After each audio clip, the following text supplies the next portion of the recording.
lovely, amazing Katie and a classmate of hers who's also wonderful and amazing and beautiful, and her name is Taylor, and they are going to do a presentation today on caregiver wellness, and so they will expound on that, but we are so excited to have them here and taking their time out of their school schedule, and then that's why they're doing it first, so they can run off and get to their class. So anyway, Katie and Taylor.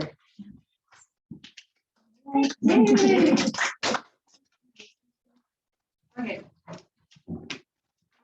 So we are part of a class called Physical Activity Promotions, and it's not only promoting physical activity, it's promoting overall wellness as human beings. So that includes, you know, spiritual, emotional, all aspects of wellness. So I'm Katie. I work in the office. This is my friend Taylor. She's a former CNA, so she does know what she's talking about. And I was hoping my brother Scott would be joining us. I think he may be running a little bit late, but he will probably come help us, and he's a chiropractor. Okay. So I just have a quick question before we start. How many of you, and you can answer in your head if you want, but how many of you like to exercise? Not me. She's an amazing example. A lot of people really don't like to exercise. I personally love it, but it has been a journey for me, for sure. I didn't used to love it, but I have just seen so many benefits in my life from it. We learned in our class actually that one of the most unhealthy populations is nurses and CNAs. And a lot of the reason behind that is because you guys work really long hours. You don't really have adequate time to eat. And so you don't eat the most healthy of things a lot of the time because you just don't have time.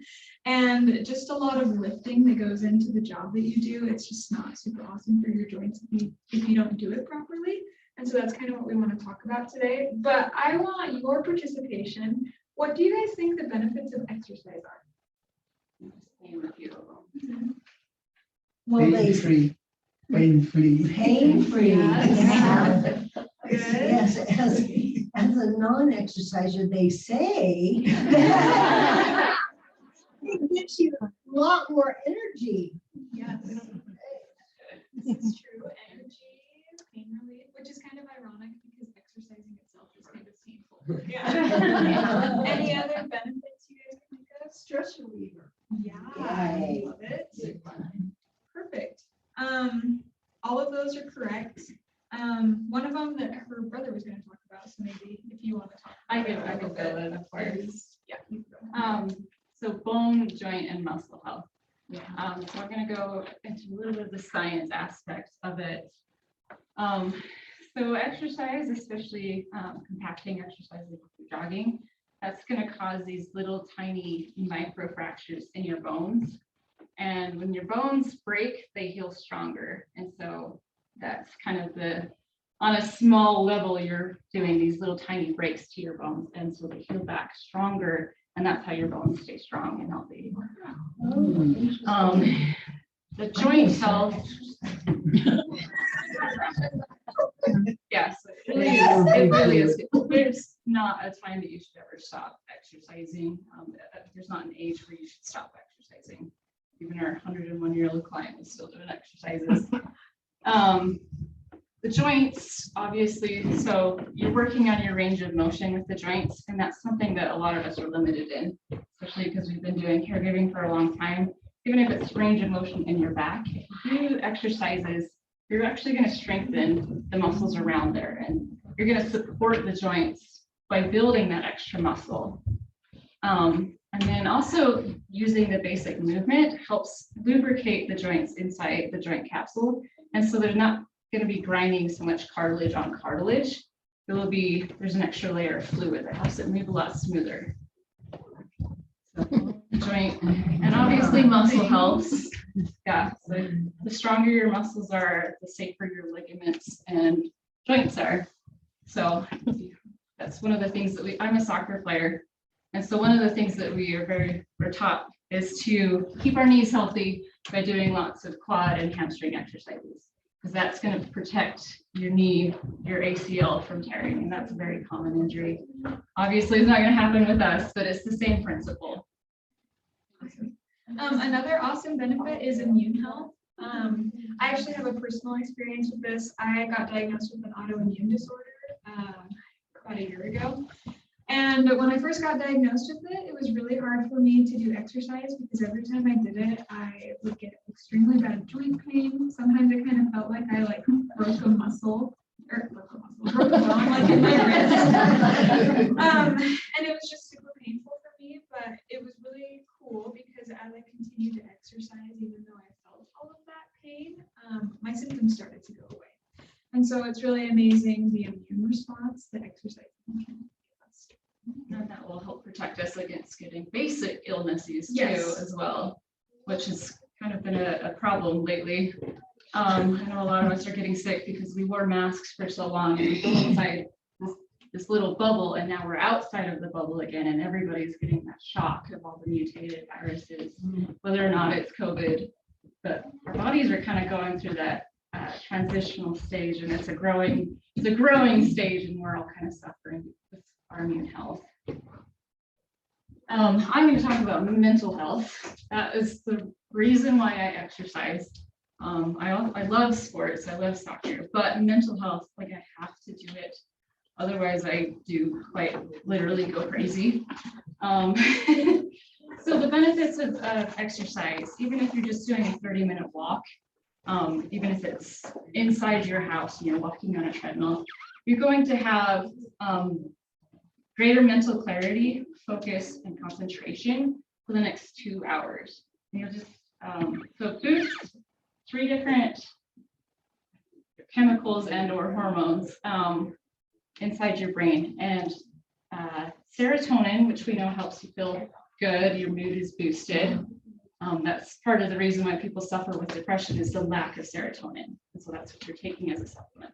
Anyways, exercise boosts your serotonin levels. It boosts your dopamine levels, which is obviously another feel-good hormone chemical. And then on top of that, I think we've all heard of oxytocin, which we call the love hormone, right? That's what you feel when you're cuddling with your spouse or your kids or anything that makes you feel really calm and happy. So it boosts oxytocin as well. And so not only are you going to feel good and like happy and boosted and energetic, you're also going to feel calm at the same time. So it's a more clear, calm, focused, happy at the same time. So that's one of the major benefits, as well as stress relief. We actually, it's a big thing here. We need to work on taking care of our stress and managing our stress in healthy ways. This is one of the best coping mechanisms you can have, is exercise. Nobody who has started working out regularly has said 3 months down the road, oh my gosh, my life is so much worse now that I started working out regularly. Right? Nobody has ever said that. So we all know that there's this positive benefit. It's just a matter of getting us started on that path. And it doesn't need to be instantly, I have to join a gym, I have to start lifting every day. I've got to go run a mile every day. Like those are goals you can work up towards. But even if you're just walking 5, 10, 15 minutes a day, you'll start to notice these benefits right away. So those are the great mental health benefits of exercise. And just kind of to go along with that, another really good benefit to exercising is your spiritual health, which kind of goes along with mental health. Just learning how to center yourself and how to be in connection with a higher power if you believe in that. And it just kind of helps you have a clear mind. One exercise that I really enjoy, I don't know, have any of you guys ever done yoga before or taken a yoga class? Our example. It's stellar. Me and my husband just started going, and I'm flexible because I'm a dancer, but my husband is not flexible at all. And he's just absolutely stoked because we've been like 4 times, and now he can reach past his toes. Yes, but that is a great form of exercise to help you kind of center yourself. It's very meditative and also works your muscles in a really healthy and not super intense way. That's really intense. But since we've talked about all of this, we want to talk about some exercises that help improve your strength specifically for your job. You guys do a lot of lifting, right?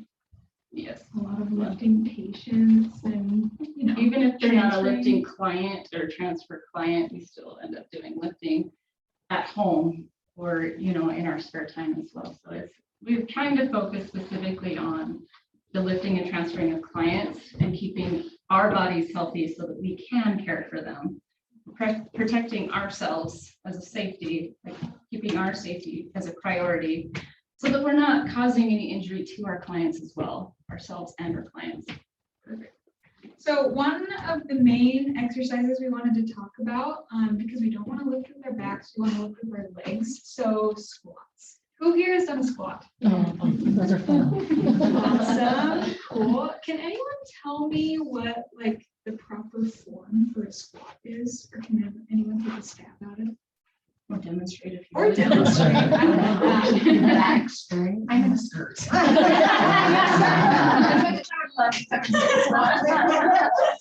Weight in the heels. Bottom back.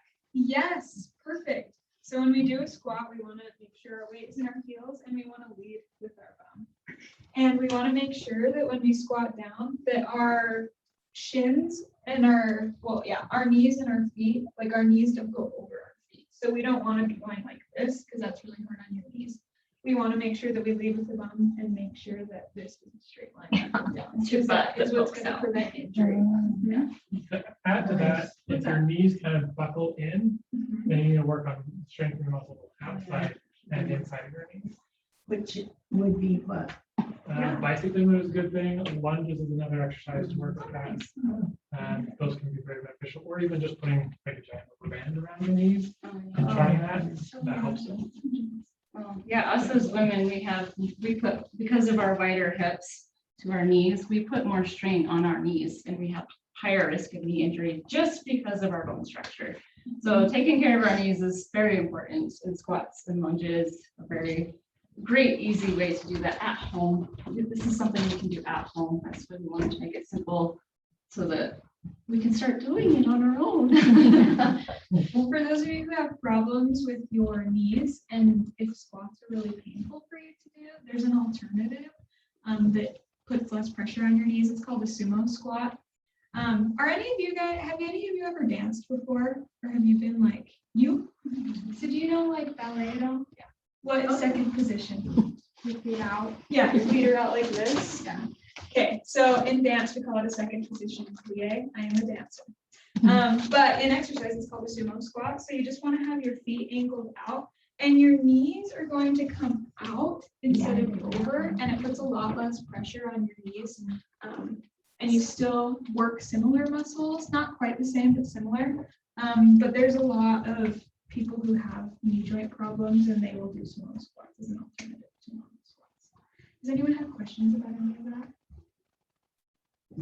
Awesome. So with the sumo squat, you're not only working the quads and the hamstrings, you're able to incorporate these inner muscles of the thigh, which are really quite strong for us women too, and kind of spare that knee. So we're adding a third muscle group in there without putting extra strain on the knee.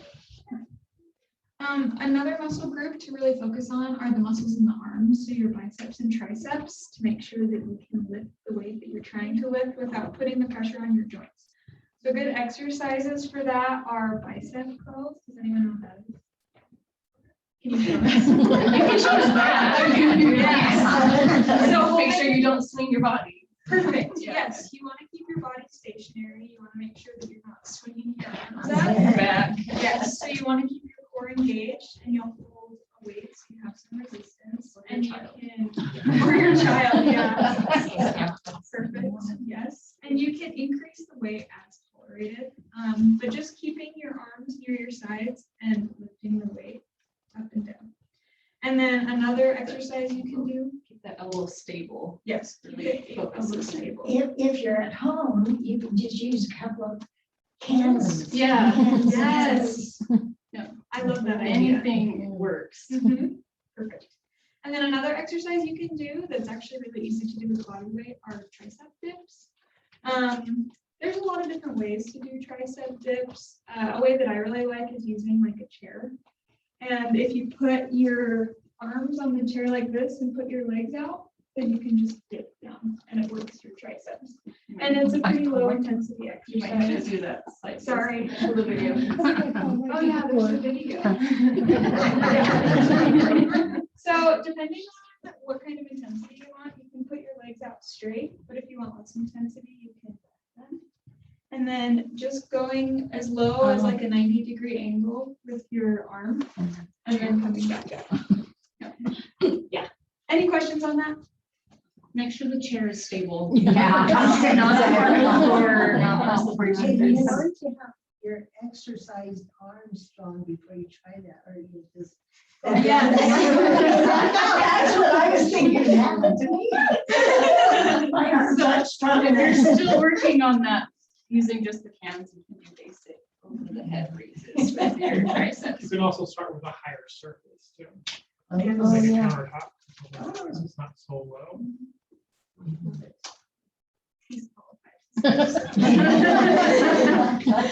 Okay, and then lastly, we want to make sure that our cores are strong, because if we don't have a strong core, then we're going to be putting too much strain on our joints once again. So some really good exercises to strengthen your core are planks. Do you know what a plank is? You should just be right up. I should work. I know. You should dance. Can you demonstrate a plank for Yes. us? Let's see it. Yes. Okay, so Do it across the chairs.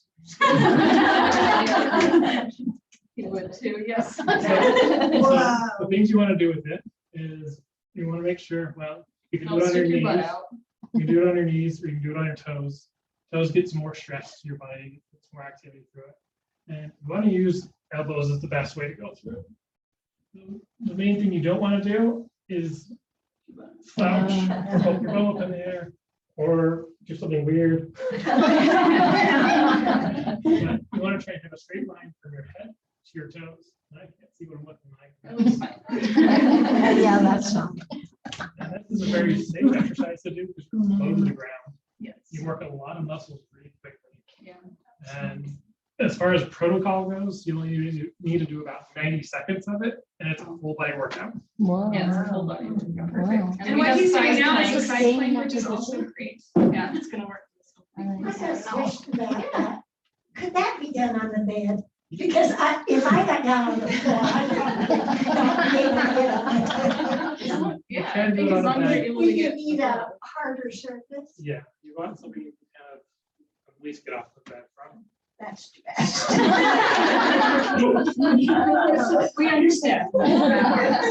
I just have a comment.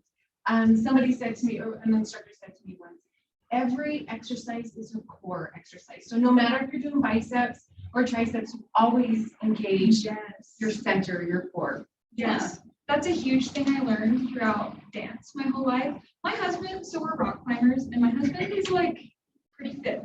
But when we go to the gym, I slaughter him. And it's because I've learned my whole life that no matter what exercise I'm doing, I need to make sure that I'm almost like flexing my abs. That's kind of what it feels like. And like pushing your belly button to your spine, because that is what is going to make your core strong and give you good. So I love that. Strong core will keep your back healthy and safe, most of all. I think that's where we're gonna lead into. No, just kidding. Of course.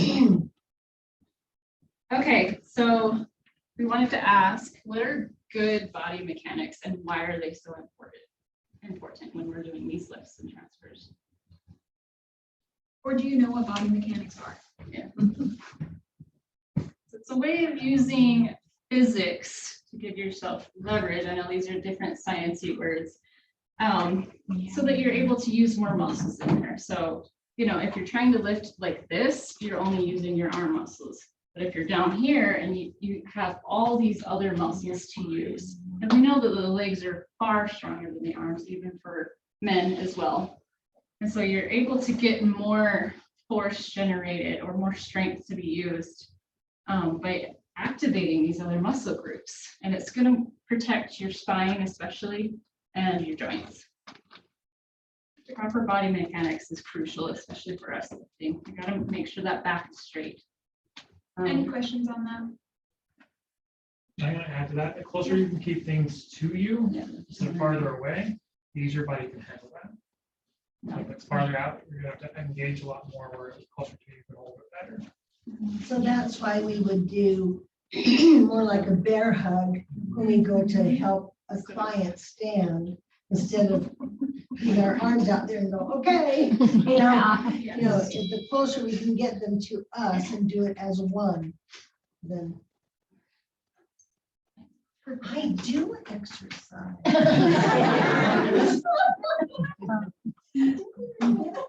Okay.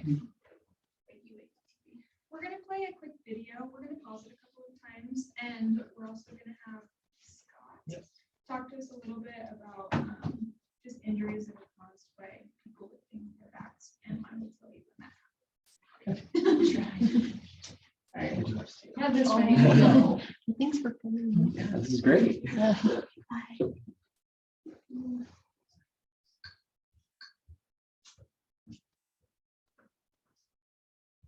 Okay. You need it. My knees do weird things too. Okay. If you need it to be louder, just holler at me. Hello, I'm Jamie Gibson. As a nurse, mother, and caregiver, I understand the importance of movement for not only the physical necessity, such as blood circulation and muscle strength, but also for the psychological benefits, such as sensory changes that trigger our feelings of happiness. Your loved one may have been used to moving without assistance prior to surgery, or had more strength prior to chemotherapy, and may not be used to asking for help. In life, we all need help at some point. Recognizing, embracing, and working through this temporary time of growth will be paramount to the safety and healing of your loved one. As a caregiver, you are in the unique position of not only helping them regain their strength, but also their independence by safely and efficiently assisting them with movement. Whether your loved one is needing to move from the bed to chair, bed to the toilet, or from the sofa to standing, safety is priority number one when it comes to assisting, lifting, or transferring. Okay. Thanks. I'm just gonna leave it on. So how can we be safe while lifting clients? Well, that's a loaded question. There's many different answers. You can just throw one or two things out. There's no judgment. Okay. Lift with your legs, very much, yes. One of our main things that we've been focusing on in the scheduling is getting a second person there, because I think that is the safest way to keep us from injuring ourselves while we're doing these transfers, is having a second person to, even if it's just putting your foot in front of that wheelchair that doesn't quite lock all the way, to having a second person just there to help in back. If they're falling back, there's somebody there, they're spotting you per se. Use proper form, so lift with your legs and not with your back. We've heard it a million times. That really means just keep your back straight. You're still going to do movement with your back, but you're going to try and use those larger muscle groups that can do that can generate. You're doing great. Just Take the course easier. I wanted to say that, but the course, but I feel like I'm being too sciencey. And then we also, so what if your client has some kind of injury? Are they going to be able to do everything the same way that I can do this to just some random person? Or do we have to be aware of their injuries and if they have something else going on, correct? So that takes a little bit of communication. It is hard if our client has dementia and they're not able to tell us, I have had a shoulder injury. I fell a few weeks ago. This is still hurting me. So I can't reach my arm over your shoulder to do the bear hug grab. So being aware of what they can and can't do is going to help a lot too.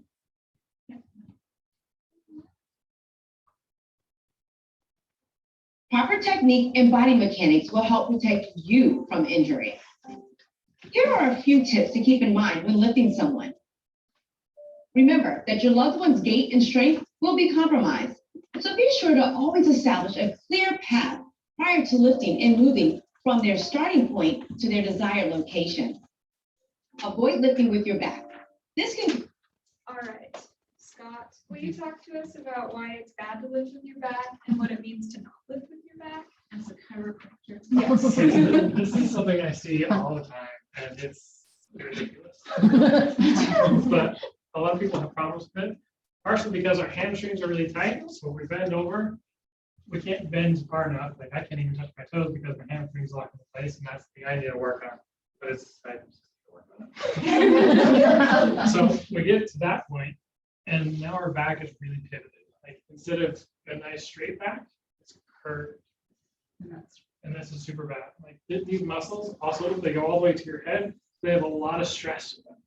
And the more they bend or the more they have a fulcrum to them, the more they're gonna just fatigue on each other. So you can keep those straight. They stay nice and strong. By the way, your muscles are also a lot stronger when they're how do I say that? Doing one task at a time. Doing one task at a time, or if your muscle, your arm is going to be stronger at this position than it is at this position. Because the muscle's already partially contracted. It's already got some strength to it. At its weakest here, and at its weakest all the way curved. So if we're partially engaged, then we'll have a lot more strength to it. So keep that back straight, great.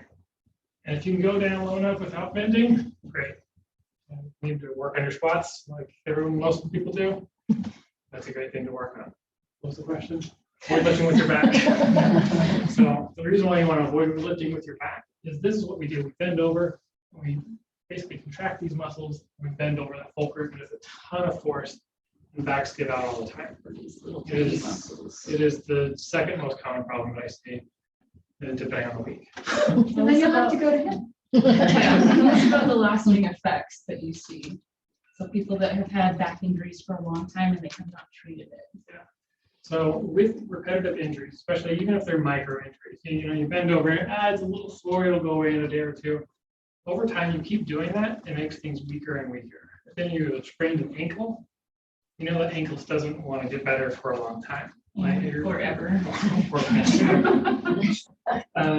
So your muscles and ligaments just get weaker and weaker the more repetitively you're damaging things. So if you can keep it stronger and keep it that way, then you're going to avoid a lot of injuries in the future. Also, if you're repetitively damaging it or stressing your muscles, then basically what happens is between each vertebra there's a disc, a little cushion more or less for each bone in your spine, and that gets squished more and it breaks down as well. That's So how you get herniated discs, yeah, which we know is painful. Yep. And once you get a herniated disc, it's a much more chronic problem that can cause a lot of pain. Most common symptom I hear from patients is that they bend over, even to just pick up a sock, or they drop their toothbrush or something like that, and their back goes out. The reason why is their back's already fatigued, and then now it's like it's the straw that broke the camel's back, so it's just done.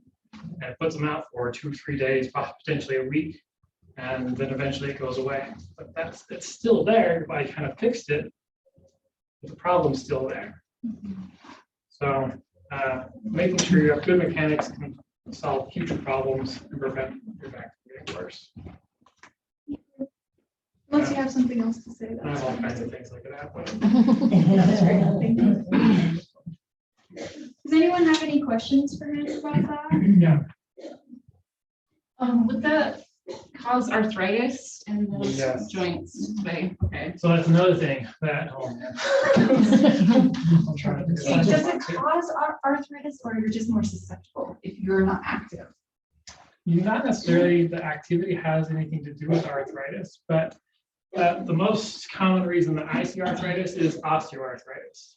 So what happens is basically you get a lot more stress to one part of your bone or your body than you normally would need to. So a common thing I see is people hunched over at desk jobs, or people just love to sit and let their head fall forward. I'm sure we're brought some pictures at this point, but anyway, we sit like this and we have constant pressure on the fronts of our bones for our back. So instead of the back being straighter, back just kind of curves forward more, it pressurizes there more. So what our body does, it tries to build more bone And that's exactly what arthritis is. It tries to build more bone. Because it's in a weird place, our body doesn't like it, so it creates inflammation. That causes pain and other symptoms. But couldn't movement help with that? though? Yes, Okay. movement is the best thing for that. I typically recommend, once every 20 minutes or at least once an hour to like get up, walk around, go get a drink, step back down, do your work. If you have an Apple Watch, it'll tell you. And once you get osteoarthritis, it's there. You don't get rid of it. So it's just there. And movement will also help your discs in your back, that little cushion or pillow that I was talking about. Movement will help kind of replenish the fluid that's in there. Yeah. The more static you stay, the more of those break down. It's the same fluid I was talking about with the elbows. And whatnot. All of your joints have that fluid in them, and they rely upon that so the cartilage does not break down. Once that cartilage is broken down, it's bone on bone, and it is excruciating. We've seen that with Marion, our elderly client, that her knee was on bone for a long time. So we're gonna keep watching this video. Yeah, we're just gonna finish this video. We're running a little low on time, so we're just gonna quickly wrap it up after this video. But if you have questions, let us know. Cause you and your loved one serious injury. Use your legs to create a wide base. Wear non-slip shoes or socks. Be mindful of any drains, incisional areas, or areas of extreme discomfort when deciding on the best way to assist your loved one in movement. Make sure to not leave your loved one until they are securely in place. Here is how to properly lift your loved one from sitting to standing.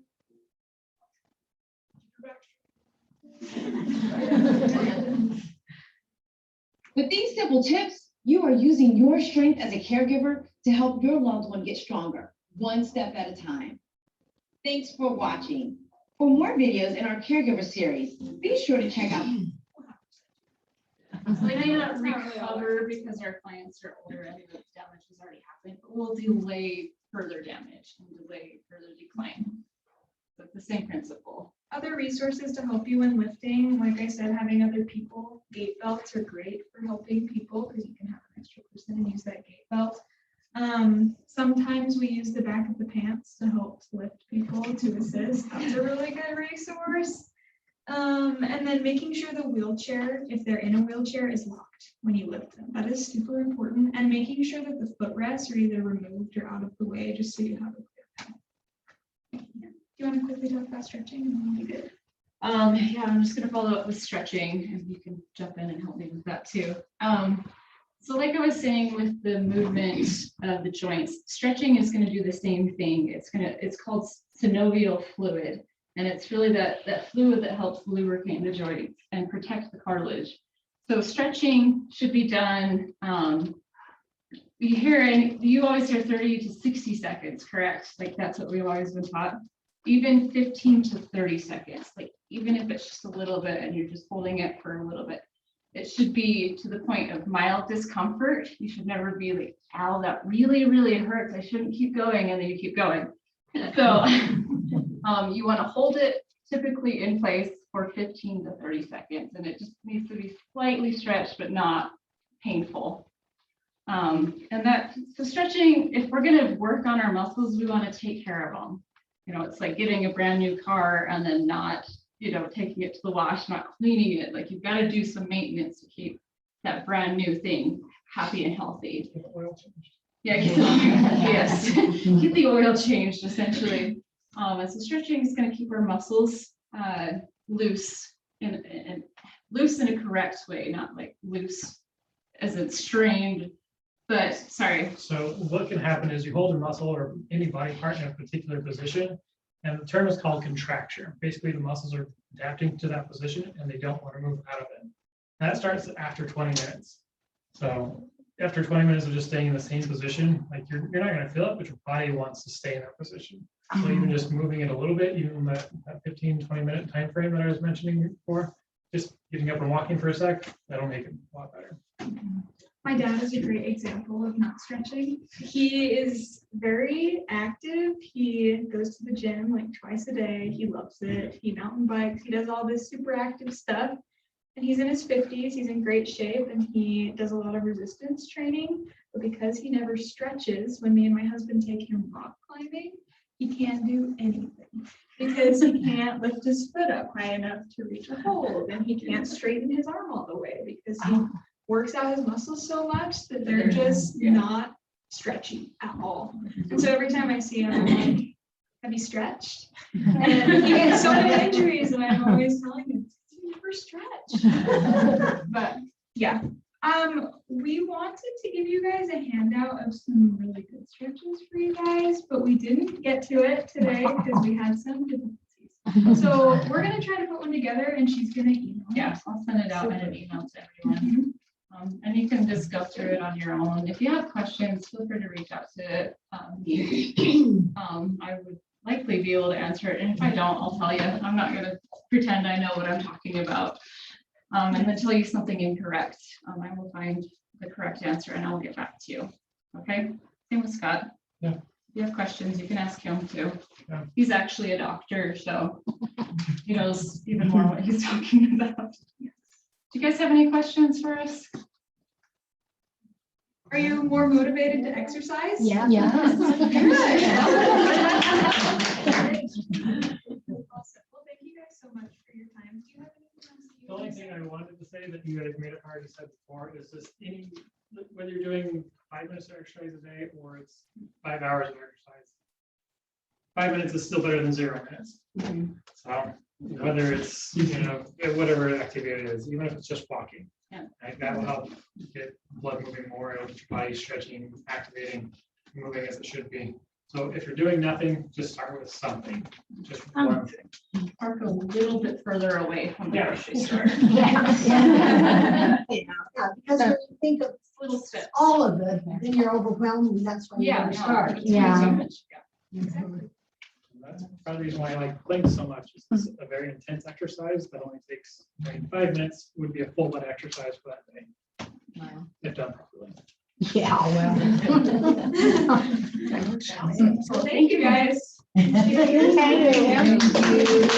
you.